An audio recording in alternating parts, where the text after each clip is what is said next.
Hello everyone and welcome back to another video from AI Basics. In this video, I'm going to show you how to use masks in VideoLeap. So let's get started right away. First of all, just open up the VideoLeap application on your device and log into your account using your credentials.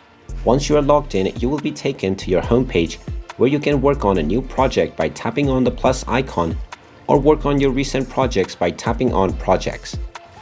Once you have opened up any project that you want to work on, simply go ahead and select the clip that you want to use masks on. Then from the bottom section, scroll over to the right until you find mask. Go ahead and tap on it, and then you will be able to select various different kinds of masks that you can use. Go ahead and select the mask type, and you can also use keyframing to change the various modes of mask. Just go ahead and have fun with using your masks. After keyframing and editing all of your maskings, and you are satisfied with your edit, you can tap on the export button at the top right corner and select your export settings. You can then tap on save video to save the video onto your gallery. And there you have it.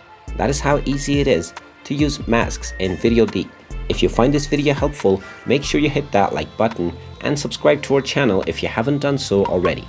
Also ring that notification bell to never miss another update from us. Thank you for watching, and I will see you again in the next video.